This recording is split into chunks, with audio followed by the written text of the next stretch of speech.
Assalamualaikum warahmatullahi wabarakatuh. Alhamdulillah wassalatu wassalamu ala Rasulillah. Segala puji dan puja kehadirat Allah Subhanahu wa taala, juga salawat dan taslim kepada Nabi besar Muhammad sallallahu alaihi wasallam. Melanjutkan bahasan kita kitab Adab Mufrad yang ditulis oleh Imam Bukhari rahimahullah. Semoga Allah berkahi ke depan ke pasal atau bab ke-46, memanggul anak kecil. Setelah sebelumnya kita sudah membahas anak menjadi penyebab sikap bakhil dan pengecut. Tentu saya berikan kronologis lagi. Anak bisa menjadi nikmat yang melimpah dari Allah Subhanahu wa taala apabila memang sumbernya benar, bukan dari perzinahan tapi dari pernikahan yang sah.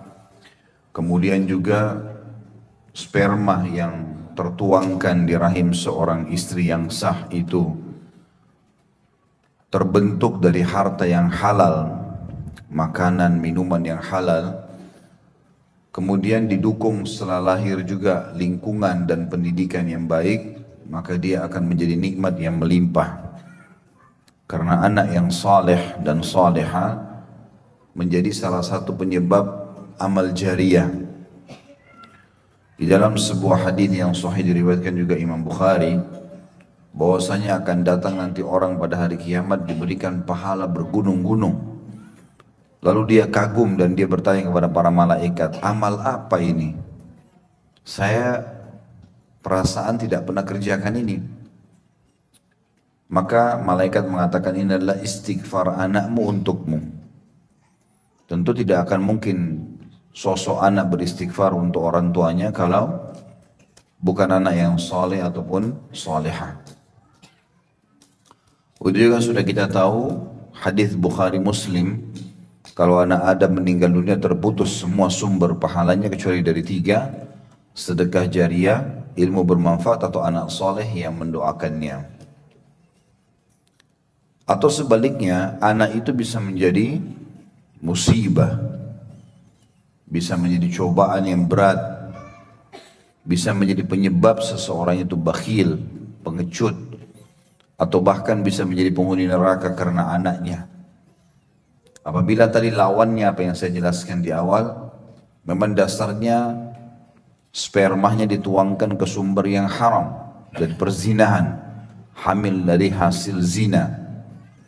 Plus lagi sperma itu terbentuk dari makanan dan minuman yang haram, hasil curian, korupsi, riba. Maka otomatis didukung lagi dengan lingkungan-lingkungan yang tidak sehat, maka secara otomatis ini akan menjadi musibah bagi seseorang. Jadi bisa kita menjadikan anak sebagai sumber kebaikan atau bahkan bisa menjadi sumber keburukan. Kalau Allah Subhanahu wa taala mengaruniakan seseorang di antara kita anak, maka dia bisa menjadikan itu sebagai ajang pahala buat dia. Apapun yang Bapak Ibu lakukan buat anaknya, maka bisa menjadi ajang pahala. Baik itu memberikan makan, minuman, pendidikan. Bahkan anak itu bisa menjadi sumber amal jariyah yang besar sekali pahalanya. Sekarang misalnya saya isi pengajian di sini, semoga Allah SWT ikhlaskan niat kita, maka kedua orang tua saya panen pahalanya. Walaupun ibu saya Allahyarham sudah meninggal, ada di kuburan, sudah kembali lebih dulu, kemudian ayah saya masih ada sekarang, mungkin beliau ayah saya tidak tahu jadwal ini. Kalau hari ini saya mengisi di sini jam begini gitu. Tapi apapun yang saya sampaikan akan sampai kepada beliau pahalanya. Dikarenakan saya tumbuh dari nafkah ayah saya juga tumbuh dari ASI ibu saya. Mereka berdua panen pahala itu. Maka anak itu bisa menjadi aset amal jariyah yang luar biasa. Apapun sifat yang kita ajarkan kepada anak, cara jalan, berbicara, bedakan mana baik mana buruk, semua itu jadi amal jariyah. Termasuk makanan yang dia konsumsi ya, karena tidak semua makanan akan menjadi kotoran tapi akan menjadi energi. Begitu juga sebaliknya ya, salah dalam mendidik bisa menjadi musibah, bisa menjadi masalah buat dia. Salah satu yang sangat dianjurkan dalam Islam adalah berkasih sayang dengan anak-anak. Ada sebuah riwayat disebutkan bahwasanya Nabi SAW pernah sholat, kemudian sedikit beliau percepat. Tidak biasanya seperti itu. Kebiasaan Nabi SAW kalau sholat tenang, tumak nina, lama kalau sholat. Tapi kali itu sedikit lebih cepat, bukan buru-buru ya. Maka para sahabat setelah salam mengatakan, ya Rasulullah, Anda sholat tidak seperti biasanya. Ada sedikit perubahan. Ada apa? Maka Nabi SAW mengatakan, tadi waktu saya sedang memimpin kalian sholat, saya mendengar ada suara tangisan anak kecil atau anak bayi di saf wanita. Maka saya tidak ingin ibunya terganggu. Ini menandakan memang bentuk kasih sayang kepada anak. Bahkan bukan anak kita pun kita dianjurkan berkasih sayang. Bagi teman-teman pengurus masjid, ya, pengajian, kalau ada anak-anak, sabar. Jangan kita buru-buru memarahi. Karena memang ada saatnya di mana anak-anak, dan kita semua alami itu, memang alam dia bermain. Allah Subhanahu wa taala menitipkan kepada saya beberapa orang anak sebagai amanah, semoga saya bisa menjaga itu insya Allah. Maka anak-anak ini saya lihat memang ada saatnya mereka bermain dan tidak mungkin kita menyuruh dia diam. Sampai istri saya mengatakan, ini anak gak bisa diam sama sekali nih. Disuruh diam sebentar aja, coba 1 menit gak bisa. Saya bilang memang bukan saatnya dia diam. Karena dia ingin tahu apa saja, beda dengan kita. Kalau sudah dewasa, kita sudah tahu mana bahaya, mana baik, mana buruk. Dia belum tahu, dia ingin tahu semuanya. Tugas kita bersabar di situ. Tugas kita bersabar. Kadang-kadang ada anak-anak yang datang ke masjid, mungkin mereka berlari-lari, diingatkan baik-baik. Di gereja itu dirangkul, dikasih permen, diajak nyanyi. Kok kenapa di masjid malah dipenuhi dengan marahan, ya ancaman. Ya. Mereka memang tidak ngerti. Mereka tahunya itu alam kami memang begini, bermain. Dan tidak mungkin kita berhentikan mereka dari itu. Salah satu hadis yang membahas masalah kasih sayang juga ini adalah di pasal 46 ini tadi ya. Memangkul anak kecil. Imam Bukhari rahimahullah berkata, Abul Walid mengabarkan kepada kami, ia berkata, Syu'bah mengabarkan kepada kami, An Adi ibn Thabit qal, Sami'tul Bara'a yakul, Ra'aitu an-Nabiyya sallallahu alaihi wasallam wal Hasanu salawatullahi alaihi ala atiqihi, wa huwa yakul, Allahumma inni uhibbuhu fahibbah. Dari Adi bin Thabit, ia berkata, aku mendengarkan Al-Bara radhiyallahu anhu berkata, aku melihat Rasulullah SAW dan Al-Hasan salawatullahi alaihi, ya, semoga Allah SWT berikan salam kepada beliau, berada di atas pundak Nabi SAW sambil Nabi berdoa, ya Allah, sesungguhnya aku mencintainya, maka cintailah ia. Kandungan hadis ini yang pertama hendaknya mengasihi dan menyayangi anak-anak kecil. Jadi Nabi SAW itu disebutkan dalam riwayat yang lain kalau datang dalam atau dari satu peperangan atau perjalanan safar, maka sudah ditunggu oleh anak-anak kecil di pintu gerbang Madinah. Ada yang bergelantung di paha kanan Nabi SAW, di paha kiri, di pundak Nabi, di tangan kanan, tangan kiri, sampai kadang-kadang badan Nabi dipenuhi oleh anak-anak kecil. Sambil mereka tersenyum, tertawa. Gitu.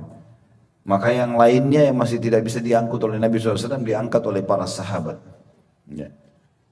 Begitu luar biasanya Islam memperhatikan anak-anak ini. Karena dengan merangkul mereka, otomatis mereka merasakan ada kasih sayang dan perhatian, dan apapun yang kita instruksikan akan mereka terima. Ya, ini termasuk yang dicontohkan oleh Nabi SAW. Maka hadis ini di poin pertama kandungannya mengajarkan kepada kita bahwa perlu berkasih sayang dengan anak-anak. Apalagi kalau dasarnya anak itu memang dari sperma kita atau keturunan kita. Maka secara otomatis lebih punya hak. Anak-anak secara umum saja dianjurkan untuk berbuat baik sama mereka. Bagi teman-teman yang masih punya kekakuan dalam masalah ini harus belajar. Untuk bisa lebih lembut, lebih ramah, lebih baik. Ya. Tentu kalau ada kesalahan yang terjadi diingatkan. Ada umur tertentu dibolehkan kita untuk memukul, tapi pukulan pun tidak boleh berbekas. Sebagaimana sabda Nabi SAW, perintahkan anak kalian sholat di umur 7 tahun, lalu pukullah mereka di umur 10 tahun, dan pisahkan mereka di tempat tidur.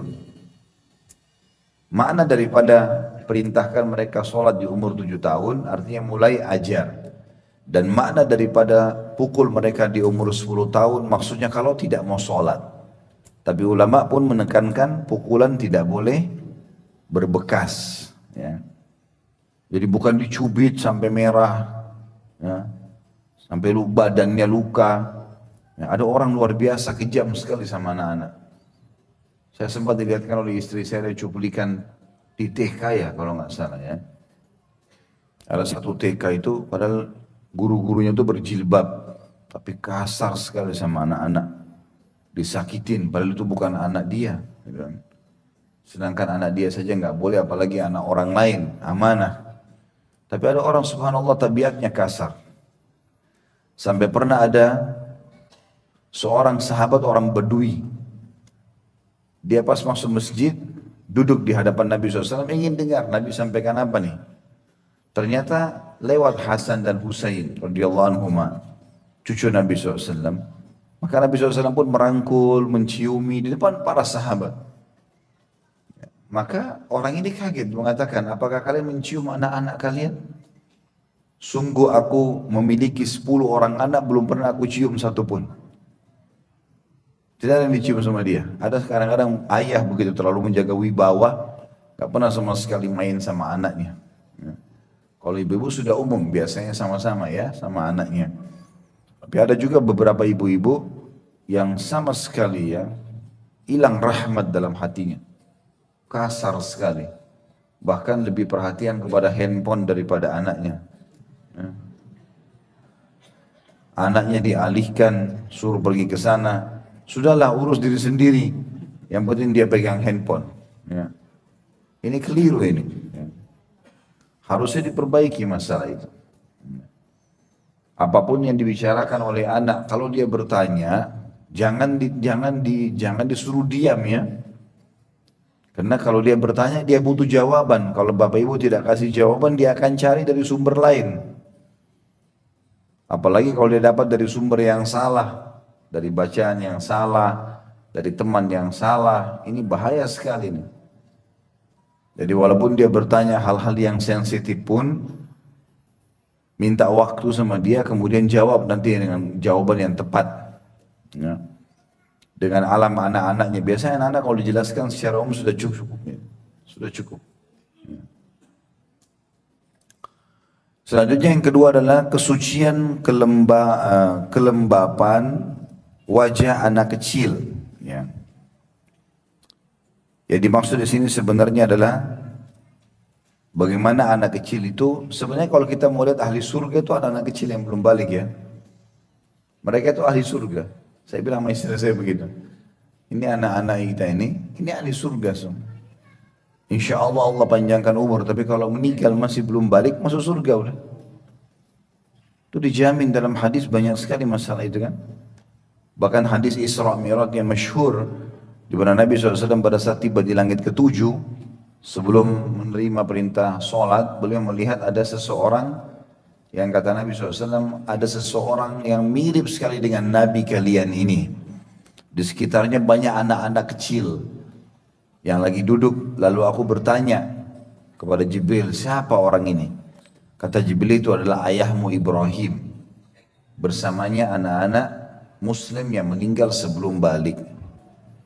Nah, mereka dilindungi. Jadi mereka masuk ke dalam surga itu ahli surga. Maka kita harus bermain sama mereka, memberikan haknya, wajar itu menyuapinya, ada saatnya. Dan subhanallah tidak ada orang tua yang luar biasa baik sama anak-anaknya kecuali pasti Allah juga akan buat anak-anak itu berbakti pada mereka nantinya. Dan tidak ada orang yang kasar pada anak-anaknya kecuali juga Allah akan buat anak-anaknya yang durhaka sama dia. Ya. Saya punya kakak kandung yang pertama subhanallah di Surabaya. Saya perhatikan betul dari waktu masih kecil anak-anaknya. Dia betul-betul urus anak itu, luar biasa gitu. Apa saja buat anaknya udah. Sekarang anak-anaknya sudah mulai dewasa, beranjak dewasa, semuanya patuh. Masya Allah. Patuh, bakti, santun sama dia. Allah SWT maha adil. Tapi kapan seseorang itu kasar, tidak baik sama anaknya, maka kalau besar pun naudzubillah bisa jadi begitu. Ya. Masih ingat riwayat Bukhari juga yang pernah ada seorang perempuan bertamu di rumah Nabi SAW, di rumah Aisyah. Kemudian Aisyah ngobrol sama ibu anak-anak, ada 2 orang anak di bawah. Kemudian Aisyah menghadiahkan beberapa butir kurma, 3 butir kurma. Ibu itu kena asyik ngobrol, dia belum sempat makan kurmanya. Anaknya 2 kecil di sebelahnya sudah makan kurmanya. Padahal dalam kondisi memang pengen kurma itu manis, enak. Ibu ini juga pengen makan. Tapi anak-anaknya 2-2 minta lagi. Maka dengan sabarnya dia membagi 2 makanan tersebut lalu dia berikan kepada anaknya, dibagi 2. Kata Aisyah radhiyallahu anha, saya kagum dengan sikapnya ibu ini. Biasanya kan orang tua malah marah sama anaknya. Awas ya, jangan makan itu. Bakhil. Sama anaknya sendiri bakhil. Diancam, dimarahi. Ya. Ada orang yang kasar sekali, mungkin karena anaknya makan makanan favoritnya sampai dipukulin. Ya. Hilang sifat rahmah dalam hatinya. Ini bahaya sekali, itu makhluknya Allah juga. Kita nggak ada andil di anak-anak itu. Apa andil kita di anak-anak kita? Nggak ada sama sekali. Lahir ya sudah perempuan, laki-laki, mukanya begitu, kulitnya Allah yang ciptakan. Cuman Allah buat ada variabel hukum antara kita sama mereka. Kita sebagai status orang tuanya. Maka Aisyah pun radhiyallahu anha melaporkan kepada Nabi SAW. Lalu Nabi SAW mengatakan, perbuatan ibu itu kepada anaknya membuatnya masuk ke dalam surga. Hanya kasih makanan, mendahulukan anak daripada diri sendiri. Ya.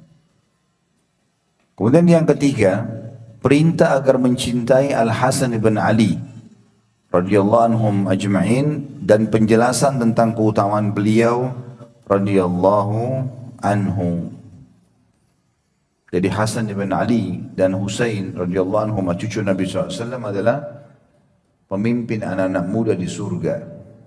Dan mencintai keduanya adalah bagian daripada agama kita. Karena Nabi SAW mengatakan dalam hadis ini, ya Allah sungguhnya aku sangat mencintai Hasan ini, maka cintailah ia.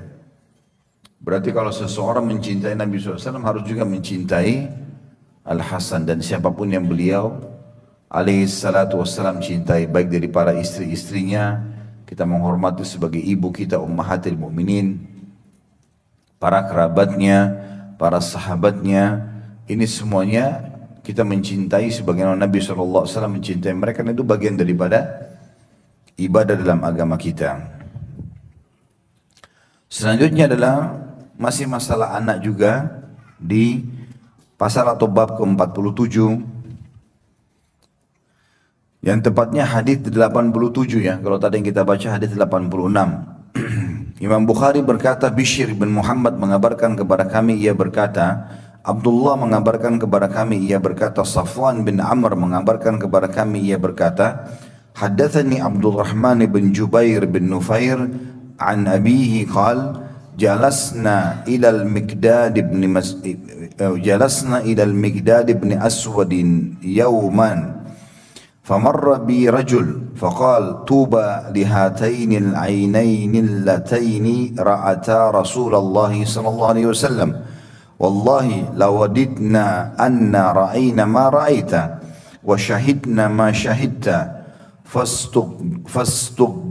fastuqdiba faja'altu a'jab ma qala illa khaira thumma aqbala alayhi faqal ma yahmilu ar-rajulu ala an yatamanna mahdaran gayyabahu Allahu anhu la yadri law syahidahu kaifa yakunu fi wallahi laqad hadara Rasulullah sallallahu alaihi wasallam aqwamun kabbahahumullah ala manakhirihim fi jahannam law yujibuhu wa lam yujibuhu wa lam yusaddiquhu awala tahmaduna Allah azza wa jal idh akhrajakum la ta'rifuna illa rabbakum fatusaddiquna bima jaa bihi nabiyyukum sallallahu alaihi wasallam qad kufitumul balaa bighairikum wallahi laqad bu'itha an-nabiyya sallallahu alaihi wasallam ala ashaddi halin bu'itha alaihi nabiyyin qad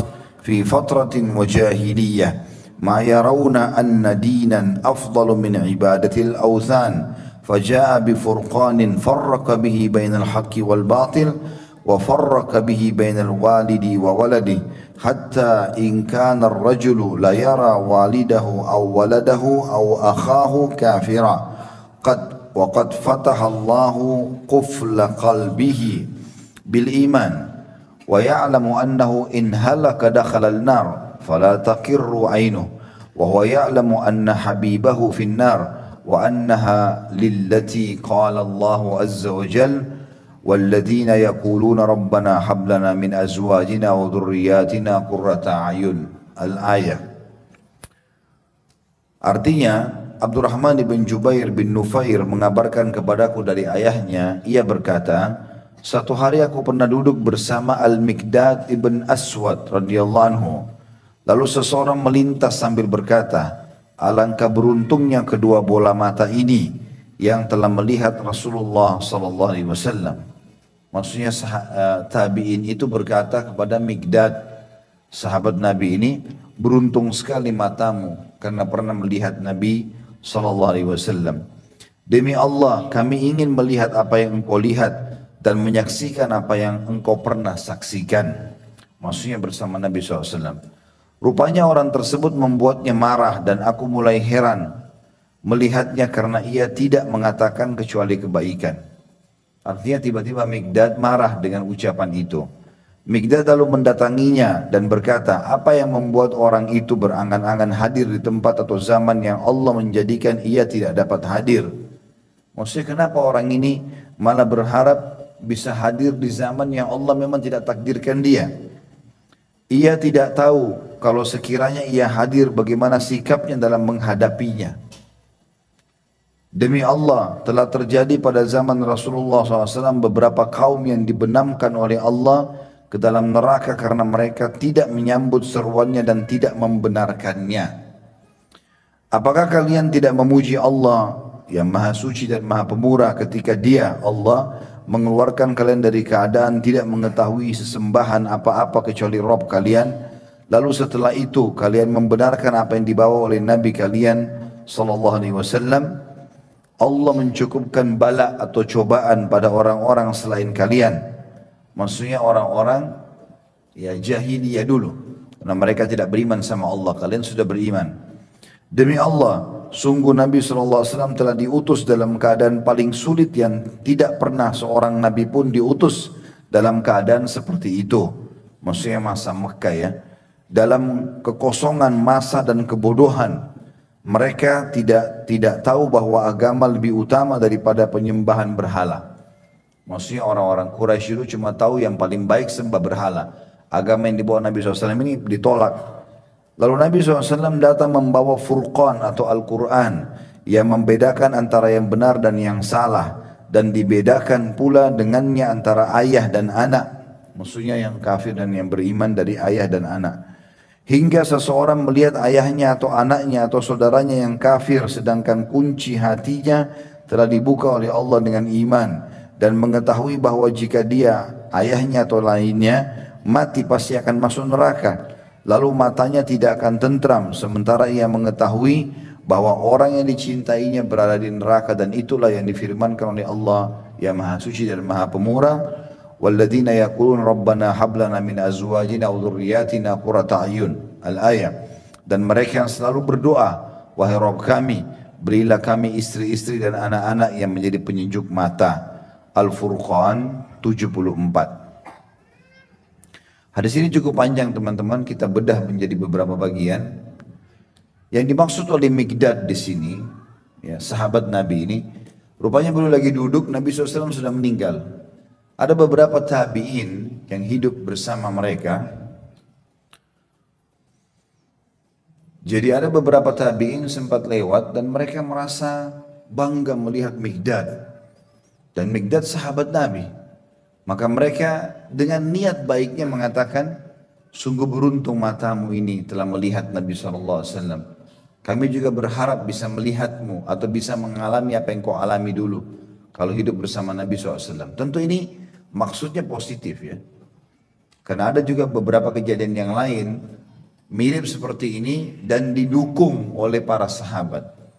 Cuma Mikdad di sini bukan berarti menilai orang ini negatif, tapi dia ingin menceritakan agar kalian mensyukuri apa yang sudah Allah kasih. Ya, kita sekarang hidup di zaman sekarang, kita kan tidak hidup di zaman Nabi ya. Jadi tidak perlu kita, menurut Mikdad tidak usah kita mengatakan enak ya kalau kita hidup di zaman Nabi dulu ya, gitu kan. Jadi kita tidak usah memungkiri takdir Allah. Allah lebih tahu kenapa kita lahir sekarang, kenapa kita nggak lahir dulu. Kalau saya balik tanya begini, teman-teman sekalian, kira-kira kalau kita hidup di fase Mekah dulu, kampung, tidak ada lampu, nggak ada media kayak kita sekarang, ada orang nggak bisa baca, nggak bisa nulis, ngaku Nabi. Antum jadi Abu Jahal atau Abu Bakar? Hah? Orang sekarang aja Quran sudah diterjemahkan masih males. Hah? Masih banyak yang kafir. Kalau kita hidup masa itu, bayangin rumah masih sederhana, dari tanah liat, ngaku Nabi. Dan kalau tidak beriman masuk neraka. Nah, coba bayangkan. Ya, muncullah Abu Jahal, Abu Lahab. Kalau kita bisa menjadi Abu Bakar, alhamdulillah. Ya. Umar bin Khattab pun awalnya bangkang. Tidak ada orang yang mau beriman. Ya, saya seorang nabi, tapi tidak bisa baca, tidak bisa nulis. Coba. Harus beriman. Saya utusannya Allah. Makanya 13 tahun di Mekah hanya 153 orang yang masuk Islam. Enggak mudah gitu kan. Makanya Mikdad ingin memberikan pendidikan kepada tabi'in ini. Ya. Kenapa kamu harus pungkiri apa yang sudah Allah takdirkan? Kau harus tahu, kalau kau hidup di zaman dulu, Nabi itu melalui masa-masa sulit. Di mana fase Mekah itu, mereka tidak mengenal kalau ini Nabi dan tidak mau tahu. Mereka tidak melihat ibadah yang paling baik, ya, mengalahkan ibadah sembah berhala. Artinya Mikdad ingin mengatakan seakan-akan kalau kau hidup masa itu susah kamu itu. Belum tentu kau beriman. Ya. Jadi sini saya ingin garis bawahi poin penting teman-teman sekalian. Kalau Mikdad terlalu bukan sedang menghardik orang ini, tapi Mikdad sedang ingin memberikan sebuah pelajaran penting, bersyukurlah. Gitu. Karena untuk mengatakan, ya, kalau kita mengatakan coba seandainya saya menjadi sahabat atau saya hidup di zaman Nabi dengan niat baik, boleh-boleh saja. Karena pernah terjadi dalam kisah yang lain ya. Ada seorang tabi'in masyhur, ulamanya juga tabi'in, atau salah satu dari ulama tabi'in bernama Iyas Al-Muzani. Ya. Rahimahullah. Beliau hidup sezaman dengan Anas bin Malik radhiyallahu anhu. Anas bin Malik pembantu Nabi. Di akhir-akhir hidup Anas sudah putih semua rambutnya, dia menjadi muridnya. Pernah Anas bin Malik memberikan apel kepada Iyas. Apel. Lalu apel itu dicium-ciumin oleh Iyas. Maka orang-orang di sekitarnya, murid-muridnya tanya, kenapa anda cium ini? Dia bilang, bagaimana saya tidak menciumnya? Saya menerima dari tangan yang pernah menyentuh tangan Nabi SAW. Maksudnya ini Anas bin Malik, ini sahabat Nabi yang kasih saya ini, tangannya pernah sentuh tangannya Nabi. Maka apel itu dikasih dari tangannya, wajar saya cium. Dan itu tidak dilarang. Tidak dipungkiri pada saat itu ya. Anas bin Malik pun tidak melarang masalah itu. Artinya kita boleh saja ya, berniat baik kalau seandainya saya hidup di zaman itu saya ingin menjadi seorang sahabat seperti itulah ya kurang lebih. Tetapi itu contoh. Artinya tidak masalah kalau kita ucapkan itu. Tapi dalam kisah ini Mikdad ingin memberikan pendidikan kepada orang ini. Menjelaskan kepada dia, belum tentu kalau kau hidup di zaman itu, syukurlah sekarang kamu hidup. Ya, belum tentu kau jadi orang beriman pada saat itu. Karena ada masa-masa di mana sulit sekali Nabi SAW hidup di Mekah. Orang-orang Mekah dulu menghinanya, mencaci maki, mengusirnya gitu kan. Dan tidak menganggap ibadah yang paling baik atau agama paling baik selain menyembah berhala. Kemudian dia mengatakan di saat itu juga betul-betul perbedaan antara kafir sama beriman kental sekali. Karena orang kafir masih banyak. Al-Quran juga masih dalam proses turun. Ya. Maka ada orang-orang yang Allah buka kunci hatinya sehingga dia beriman. Misalnya dia seorang anak, dia lihat ayahnya tidak mau masuk Islam atau ibunya, maka dia tahu ini orang tuanya masuk neraka nih. Konsep agamanya kalau meninggal dalam keadaan kafir masuk neraka. Maka dia terpukul dengan itu. Atau sebaliknya, orang tua yang mengetahui kalau anaknya tidak beriman, maka otomatis akan masuk ke neraka. Maka pada saat itu, orang-orang berlumba-lumba menerapkan doa Rabbana hab lana min azwajina wa dhurriyyatina qurrata a'yun waj'alna lil muttaqina imama. Tadi dalam surah Al-Furqan ayat 74. Ya Allah jadikanlah atau berilah kami istri-istri dan anak-anak yang menjadi penyejuk mata kami dan jadikanlah kami pemimpin orang-orang beriman. Ya, agar selamat dari kekafiran yang ada tersebar di zaman itu. Tentu doa ini teman-teman mulia sekali ya. Dibaca walaupun orang belum berumah tangga. Dari awal persiapan meminta anak itu penting. Ya. Dan ini adalah permintaan yang jauh sebelum menikah. Meminta akan diberikan pasangan dan keturunan yang menjadi penyejuk mata. Kata para ulama adalah menjadi anak-anak dan pasangan hidup yang soleh dan baik. Kandungan hadis ini yang pertama, jika seorang mukmin melihat keluarganya ada yang sama-sama melakukan ketaatan kepada Allah, hatinya menjadi senang dan tentram disebabkan ia membantu dirinya dalam urusan agamanya dan berharap mereka bisa bersama-sama di surga kelak. Artinya sesuatu yang sangat membahagiakan seorang muslim pada saat dia melihat pasangan hidupnya, anak-anaknya dalam keadaan ketaatan. Kalau bapak ibu berhasil mendidik anak-anaknya sehingga akhirnya jadi hafal Al-Quran, akhirnya dia sibuk dengan membaca Al-Quran, kita ada ketentraman jiwa di situ. Atau mungkin ya, kita lagi masuk ke kamar anak, dia lagi sholat tahajud, atau dia lagi pergi ke pengajian, maka itu kegembiraan yang tidak bisa dibeli dengan harta.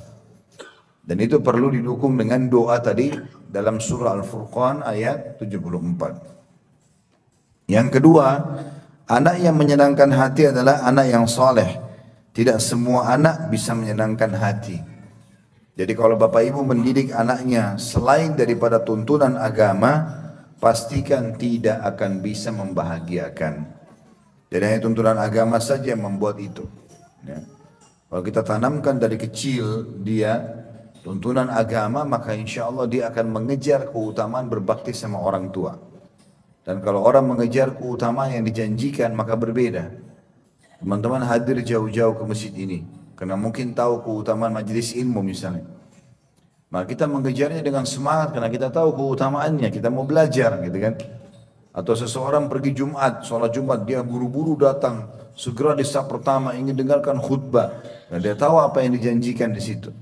Maka beda antara orang yang punya ilmunya dengan tidak. Ya. Makanya anak-anak itu ditekankan sekali masalah agama ini sudah saya pernah jelaskan juga ya. Jadi jangan anggap remeh masalah pesantren, pendidikan agama, ya, menutup aurat anak-anak dari kecil. Ya, ini semua hal-hal yang akan mendukung mereka berbakti dengan kita. Bahkan sudah pernah saya jelaskan ya, agar supaya anak-anak tidak durhaka sama kita, maka usahakan dari kecil kita sudah mendidik dia menjadi seperti yang kita inginkan. Dengan tidak banyak memberikan pilihan.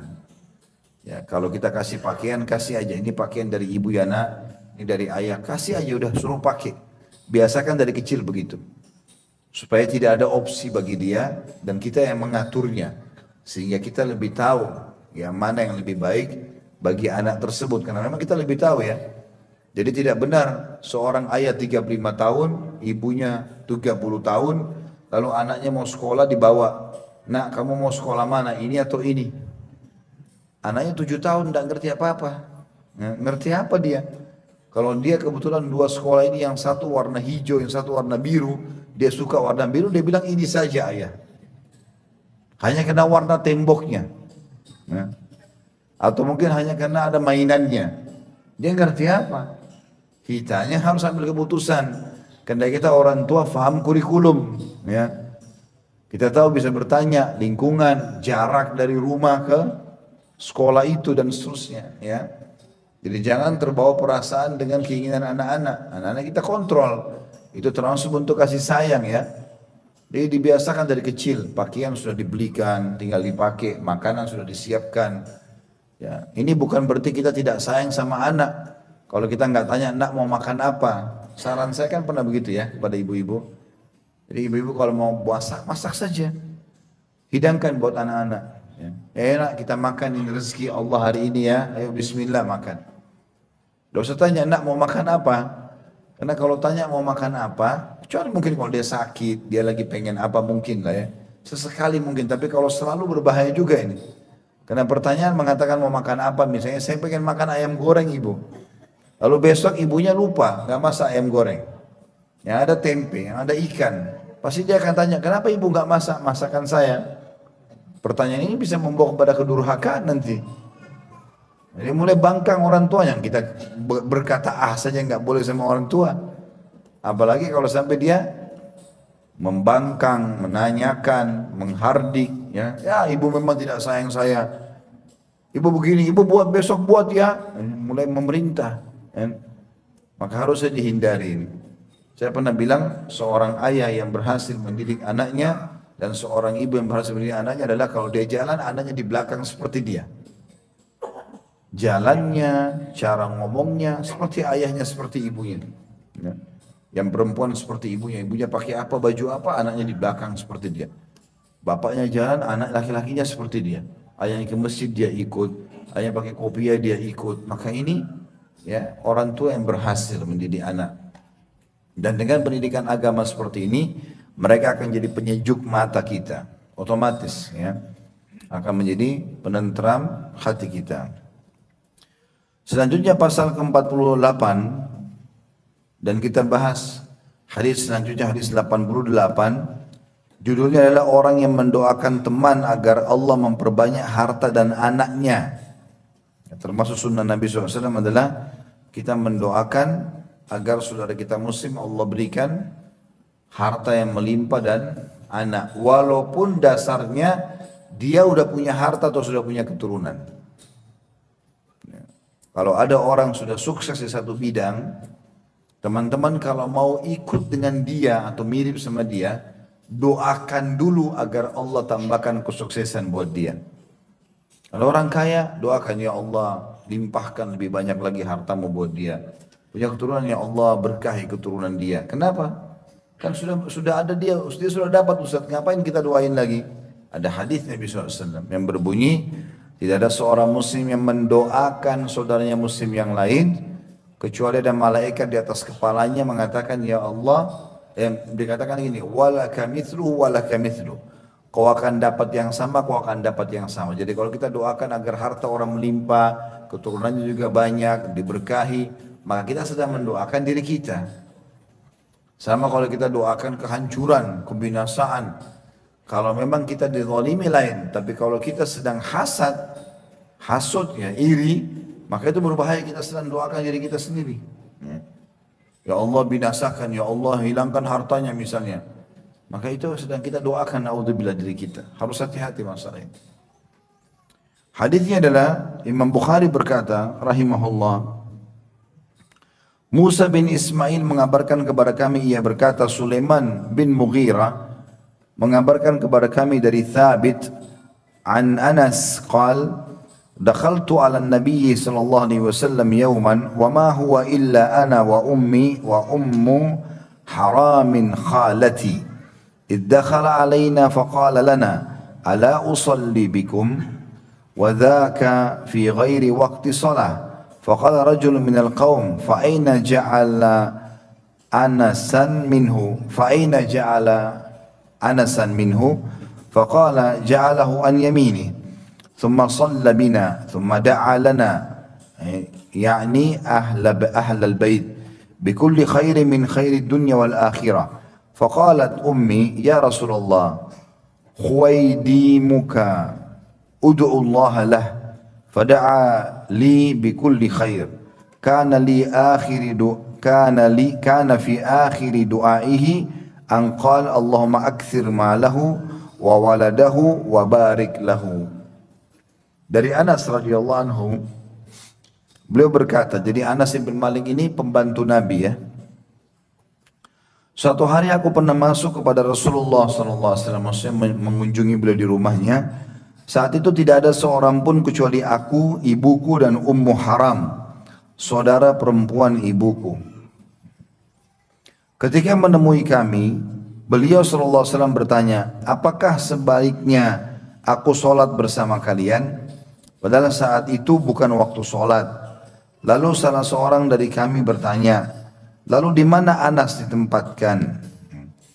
Beliau bersabda, tempatkan ia di sebelah kanan. Lalu beliau sholat bersama kami.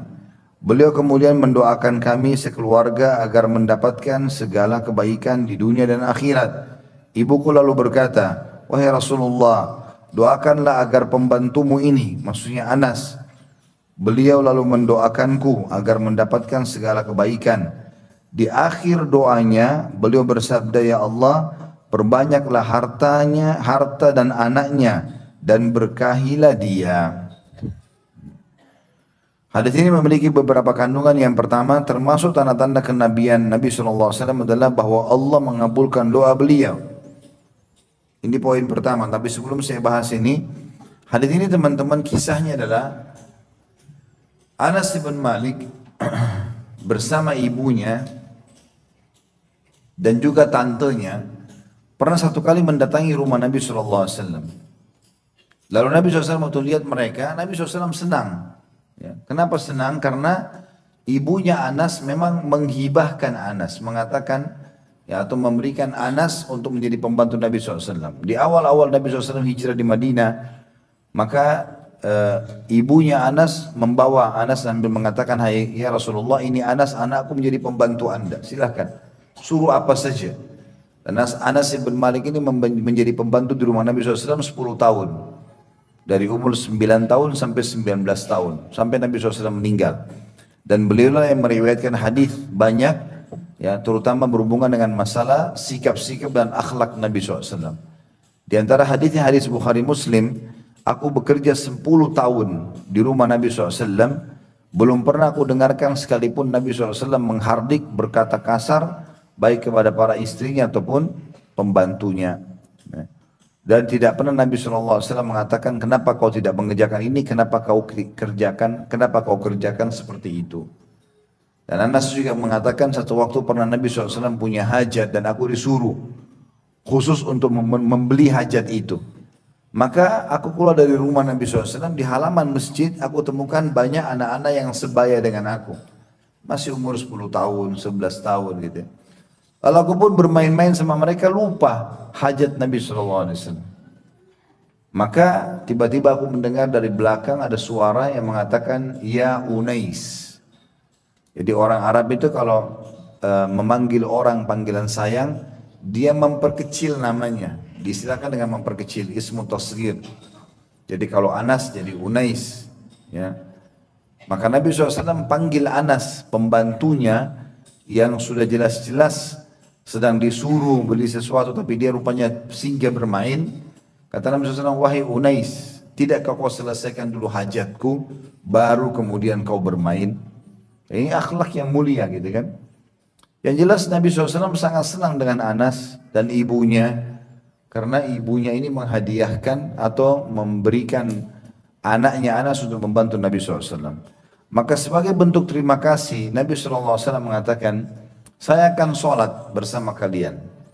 Ada kemungkinan kata sebagian ulama hadis adalah mungkin ini di waktu pagi dan waktu sholat duha. Maka Nabi SAW sholat, kemudian yang lain juga sholat, ya. Atau di waktu sholat yang lain, ya. Karena yang dimaksud dalam hadis ini, dan ini bukan waktu sholat, maksudnya bukan waktu sholat wajib. Bukan waktu sholat wajib. Setelah sholat, Nabi SAW mendoakan kebaikan-kebaikan. Ini juga pelajaran lain teman-teman sekalian. Setiap kali kita temukan ada orang berbuat kebaikan dengan kita, walaupun cuma sekali, jangan lupakan kebaikan orang itu. Ya. Kita kenang kebaikan itu, dan kita coba menjadikan itu sebagai pemicu kita bisa selalu berterima kasih kepadanya. Ya. Karena memang begitu yang diajarkan dalam Islam. Umar bin Khattab berkata radhiyallahu anhu, saya akan terus berterima kasih sepanjang hidupku sampai aku meninggal kepada seseorang yang mengingatkan satu kesalahanku. Ali bin Abi Thalib berkata radhiyallahu anhu, saya siap untuk membantu atau menjadi pembantu kepada siapapun yang mengajarkan kepadaku satu huruf. Artinya itu semua adalah kebaikan-kebaikan. Kita tahu menilai kebaikan orang. Dan kata Nabi SAW dalam hadis yang lain, man lam yashkurun nas la yashkurullah. Siapa yang tidak berterima kasih pada manusia, maka dia tidak berterima kasih kepada Allah. Ya. Nah, kita harus belajar untuk bisa berterima kasih. Nabi SAW ajarkan di antara bentuk terima kasih kita adalah mendoakan. Makanya Nabi SAW doakan ibunya Anas, doakan Anas, dan juga didoakan tantenya Ummu Haram, ya, radhiyallahu anhum ajma'in. Setelah itu, ya, ternyata Ummu Hani atau ibunya Anas ini masih terus saja minta didoakan sambil mengatakannya, Rasulullah, ini pembantumu Anas, ya, doakan lebih banyak lagi. Maka di antara doa yang Nabi SAW sampaikan, ya Allah perbanyaklah hartanya dan keturunannya dan berkahilah. Dikatakan pada saat Anas bin Malik akan meninggal dunia, dia sudah memiliki anak dan cucu mendekati 100 orang.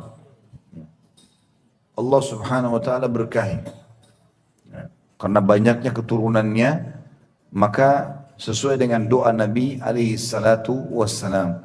Dan tentu ini salah satu mukjizat, ya. Salah satu mukjizat di mana doa Nabi SAW mustajab. Dikatakan di sini kandungan hadis yang pertama adalah termasuk tanda-tanda kenabian beliau SAW adalah bahwa Allah mengabulkan doa beliau. Yang kedua, boleh meminta doa dari orang-orang baik dan soleh selama mereka masih hidup. Kalau kita anggap dia orang baik, tolong doakan saya, ya, orang tua kita, ya, mungkin para ulama, orang-orang yang punya kedudukan di sisi Allah Subhanahu wa taala, kita boleh mengatakan tolong doakan saya. Sebagaimana di sini tentu tidak sama Nabi SAW dengan para atau manusia-manusia biasa seperti kita, tapi contohnya ada. Bagaimana ibunya Anas meminta agar Nabi SAW mendoakan Anas. Yang ketiga, boleh berdoa meminta banyak harta dan anak serta keberkahan padanya. Salah satu yang kita disuruh minta adalah harta dan keturunan. Ya, kalau harta untuk memenuhi kebutuhan, dan juga kalau anak menjadi garis keturunan dan membawa nama baik kita. Ya, jadi ini kalau ada pertanyaan apakah Islam menyuruh kita menjadi orang kaya, maka jawabannya iya. Ya, kita disuruh menjadi orang yang kaya. Kita semua punya potensi yang sama. Waktu kita 24 jam, tidak ada orang yang memiliki 25 jam. Mata kita sama-sama dua, telinga dua. Potensi kita semua sama, tinggal orang mau menggali atau tidak. Ya, subhanallah, saya temui ada beberapa orang, bahkan kemarin baru umroh, balik dari umroh. Subhanallah, saya waktu berbicara sama beberapa orang jemaah, ada di antara mereka bahkan yang tidak selesai sekolahnya, tapi Masya Allah kaya raya. Asal orang ingin bekerja, bergerak, ya Allah SWT bisa berkahi. Allah SWT bisa berkahi. Dan berapa banyak orang justru yang punya ijazah tapi tidak punya pendapatan, gitu kan. Kuasa Allah SWT. Tapi seseorang muslim harus berusaha, berikhtiar, dan dia harus yakin bahwasanya Allah Subhanahu wa taala bisa meluaskan rezeki seseorang. Juga dalam hadis Nabi SAW yang lain dikatakan manusia ada 4 golongan, yang sudah pernah saya sampaikan hadisnya. Ya. Yang pertama, yang paling baik yang Allah karuniai ilmu dan harta, lalu sibuk menghabiskan keduanya di jalan Allah. Ini orang yang paling mulia. Makanya kita boleh, kata sebagian ulama, berdoa, ya Allah karuniakanlah aku ilmu dan harta yang melimpah, ilmu yang luas, harta yang melimpah, dan mudahkanlah aku untuk menghabiskan keduanya di jalan-Mu. Jadi bukan hanya sekedar minta harta saja, kita minta agar bisa kita habiskan di jalan Allah. Sebagaimana juga hadis yang lain, kata Nabi SAW, itu juga dengan ilmu yang untuk diamalkan. Kata Nabi SAW, tidak boleh orang iri kecuali pada 2 orang. Kita boleh iri sama mereka, ini yang 2. Yang pertama yang Allah kasih, ya, Al-Quran. Ilmu, dia punya ilmu agama yang luas, dia faham Al-Quran, dia membacanya, dia mengamalkan isinya di siang dan malam hari. Begitu juga yang kedua adalah orang yang Allah karuniai harta yang melimpah lalu dia sibuk menghabiskannya di jalan Allah di pagi atau siang dan malam hari. Kemudian selanjutnya tentu ini juga harus diikuti dengan permintaan agar itu sumbernya halal dan akan menjadi diberkahi, ya. Jadi kalau minta doa itu harus jelas, ya. Mirip juga teman-teman kalau mengucapkan terima kasih sama orang, ya, jazakallahu khairan. Khairan ini penting, ini doanya. Jadi jangan cuma jazakallah, jazakallah. Jazakallah itu semoga Allah balas Anda. Apa? Dibalas apa? Khairan itu kebaikan. Harusnya ada doanya, yang itu. Jadi harus jelas apa yang kita baca atau kita ucapkan. Kemudian yang keempat kandungan hadis adalah penjelasan tentang keutamaan Anas bin Malik radhiyallahu anhu. Ya. Ini sudah saya bahas panjang lebar kepribadian beliau, biodatanya, berikut kisah-kisah yang unik dan nasihat-nasihatnya. Kita Tabligh Akbar serial sahabat, ada Anas bin Malik. Teman-teman kalau cari di YouTube insya Allah ada, atau di web resmi itu juga ada insya Allah bahasan tentang sahabat yang mulia ini. Sudah kurang lebih 40 orang sahabat sudah kita bahas, alhamdulillah. Dan insya Allah mudah-mudahan Allah memudahkan kita untuk menyelesaikan kisah-kisah sahabat itu. Dan bagi teman-teman yang ada waktu insya Allah Sabtu nanti ini, lusa, ada bahasan Tabligh Akbar serial sahabat Abu Sufyan ibn Harith radhiyallahu anhu, lanjutan daripada serial-serial sebelumnya. Nah, itu isinya memang rata-rata biodata, kemudian pelajaran-pelajaran yang bisa diambil dari pribadi-pribadi unggul ini. Di antaranya Anas radhiyallahu anhu. Ya, Anas ini dari kecil, ya, paling tidak dia sudah menemani Nabi SAW. Menemani Nabi SAW sehingga terbentuklah pribadinya, akhlaknya, ilmunya langsung di tangan Nabi alaihi salatu wassalam.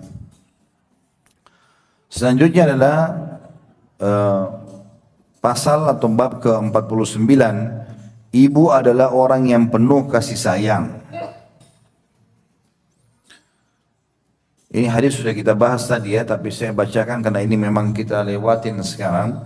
Hadis nomor 89, Imam Bukhari berkata rahimahullah, Muslim bin Ibrahim mengabarkan kepada kami, ia berkata, Ibnu Fudala mengabarkan kepada kami, ia berkata, Bakr bin Abdullah al-Muzani mengabarkan kepada kami, an Anas bin Malik, ja'at imra'atun ila Aisyah radhiyallahu anha, fa'atatha Aisyah 3 tamarat, fa'atat kulla sabiyyin laha tamrah, wa amsakat li nafsiha tamrah, fa'akala as-sibyanu at-tamrataini, wa nadhara ila ummihima, فعمدت إلى التمرة فشقتها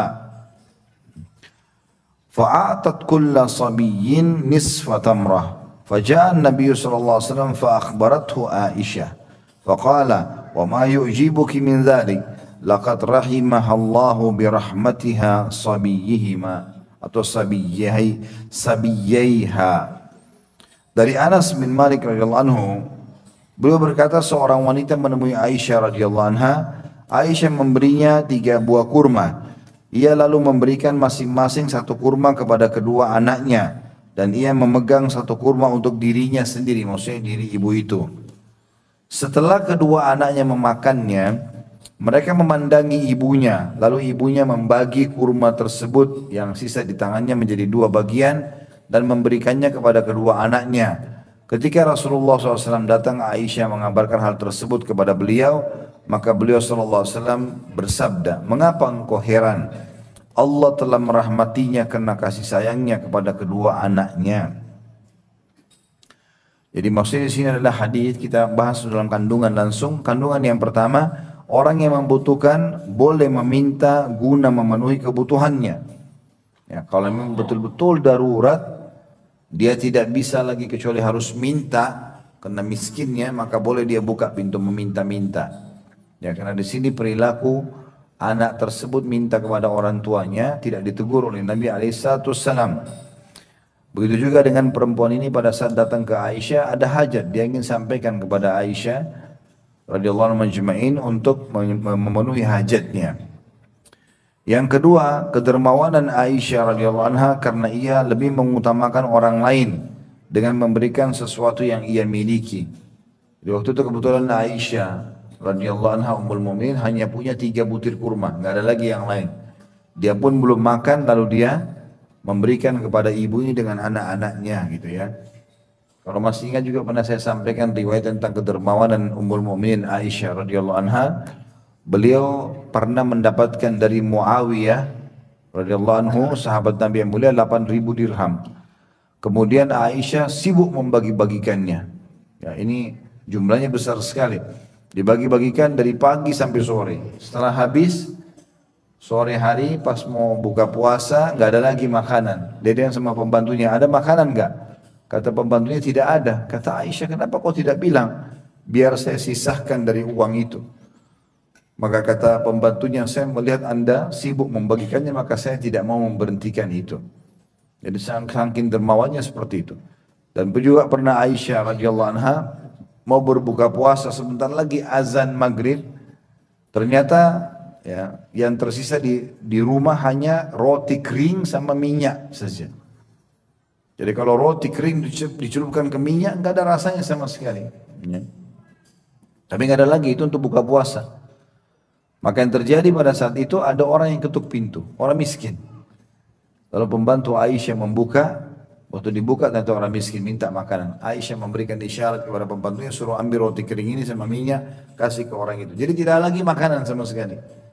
Tadi masih mending, masih ada roti sama minyak, sekarang sudah nggak ada sama sekali.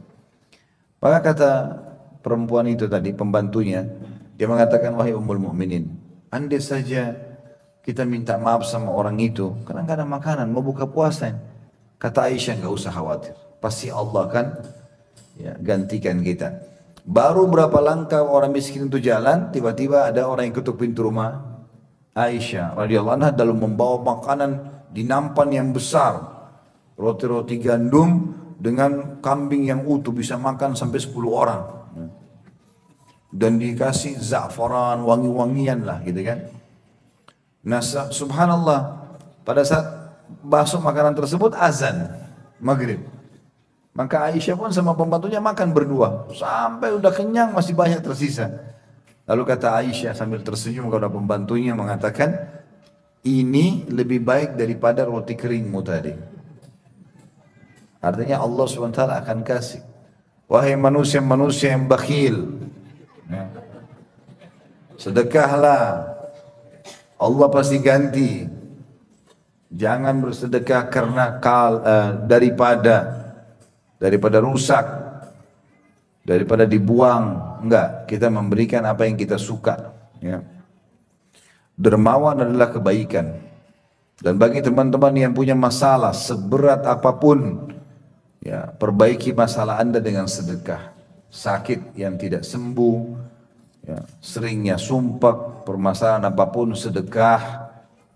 Ya, kata Nabi SAW, "As-sadaqatu tudfi'u ghadabur rahman." Sedekah bisa meredam murkanya Allah. Kata para ulama hadis, kalau ada hukuman yang akan datang kepada seseorang lalu dia bersedekah yang besar, Allah SWT akan keluarkan dari permasalahannya. Bahkan lanjutan hadis dikatakan, "Wa tadfa'u mitati su." dan bisa menolak mati yang buruk. Ya, sedekah itu bisa menolak mati yang buruk. Jadi dermawan itu sangat baik. Kemudian yang ketiga, orang yang bersedekah hendaknya mensedekahkan harta yang dimiliki semampunya, sedikit atau banyak. Ini saya ulangi lagi ya, teman-teman, ada bedanya, ada beda fungsi antara zakat dengan sedekah. Beda fungsinya. Kalau zakat untuk apa? Hah? Pembersihan harta. Jadi kalau teman-teman transaksi, misalnya kita punya toko, ada orang beli, kita nggak tahu uangnya halal atau enggak nih. Kan kita nggak mungkin nanya, halal nggak uangmu? Nggak mungkin. Kita punya restoran, kita punya toko, orang datang belanja, udah. Kalau ada sumber haram atau sumber haram yang halal atau haram atau syubhat ya. Kalau halal alhamdulillah, tapi syubhat atau haram kita nggak tahu kan. Maka zakat akan membersihkan itu. Fungsinya itu. Makanya dia ada syarat haul masa setahun, misalnya Ramadan ke Ramadan, dan ada nisab. Kadar minimal 85 gram emas dalam setahun itu ada uang. Misalnya Ramadan ke Ramadan, di akhir Ramadan itu sudah ada ya nilainya 85 gram emas. 85 gram emas dikeluarkan 2,5%. Tapi yang sedekah beda. Sedekah fungsinya untuk apa? Untuk apa? Ini berarti malas bersedekah. Buktinya nggak tahu. Memperbanyak harta. Jadi beda fungsi ya. Kalau sedekah memperbanyak harta. Kalau mau melimpah hartanya sering sedekah. Makanya sedekah tidak ada haul, tidak ada nisab. Nggak ada masa setahun, nggak ada kadar minimal, nggak ada persentase 2,5%, mau 100% pun silakan. Dia fungsinya untuk memperbanyak harta. Oleh karena itu teman-teman, kalau orang lakukan seperti ini diubah ya. Ada orang zakat malnya besar. Misalnya karena uangnya banyak, Masya Allah, 2,5% hartanya 100 juta misalnya. Ya. 100 juta ini kebanyakan dia nggak keluarkan. Disimpan, dicicil dalam 1 tahun. Itu salah nggak salah. Tapi dia akhirnya nggak sedekah. Dia hanya keluarin zakat saja. Padahal zakat hanya mensucikan harta, enggak memperbanyak itu. Yang memperbanyak adalah sedekah itu sendiri. Makanya ini dikeluarkan, ini juga dikeluarkan. Harus dibedain itu ya. Bisa ditangkap ini ya? Baik. Kemudian yang ketiga, atau yang keempat maaf, boleh menyebutkan kebaikan jika bukan untuk bangga dan mengharapkan balas budi. Jadi misalnya, boleh orang tua bilang sama anaknya, kan ibu sama ayah sudah biaya hidupmu nak. Ya, boleh saja. Misalnya anaknya sedikit durhaka. Ya. Atau suami bilang sama istrinya, sudah dikasih uang bulanan, istri masih butuh. Kan saya sudah kasih kemarin misalnya. Itu boleh. Tapi dengan syarat bukan untuk berbangga-bangga dengan itu. Memang ada sesuatu yang kita ingin ingatkan. Ya. Karena kalau kita menyebut-nyebut kebaikan tanpa ada udzur, maka ini diistilahkan dalam agama kita dengan mannan. Mannan ini dosa besar, nggak boleh ya. Kata Nabi SAW ada 3 golongan yang tidak akan dilihat oleh Allah pada hari kiamat. Allah tidak akan maafkan mereka, tidak akan bantu di timbangan amal. Allah juga siapkan azab yang pedih. Ya. Yang pertama musbil, orang laki-laki yang menutup mata kakinya dengan pakaiannya. Ini ada bahasa sendiri tentunya. Kemudian yang kedua mannan, orang yang suka sebut-sebut kebaikan. Dan yang ketiga orang yang bersumpah dusta untuk melariskan dagangannya. Tapi di sini berarti mannan tidak boleh. Ya, tidak boleh nyebut-nyebut kebaikan. Tapi ada keadaan tertentu dibolehkan kalau betul-betul ada tujuan. Ya. Misal ada orang pemilik perusahaan mengatakan pada pegawainya, saya udah coba ya, memberikan fasilitas yang baik buat kalian. Ada ini, maka tolong bantu saya tingkatkan omset misalnya. Dia sebutkan kebaikannya untuk mendapatkan respon yang baik, gitu kan? Maka itu semua tidak masalah. Ya.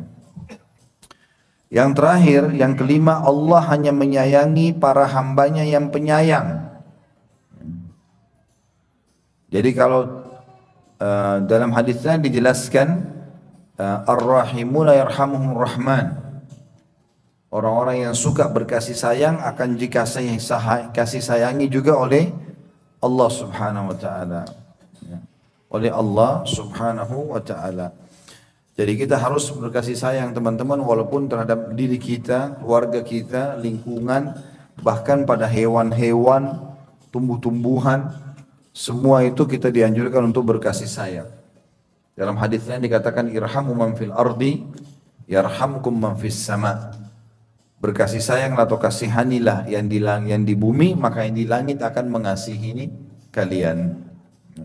Diambil daripada sikap ibu tadi yang berkasih sayang dengan anak-anaknya. Allah alam, sudah 10:30, mungkin begitu saja.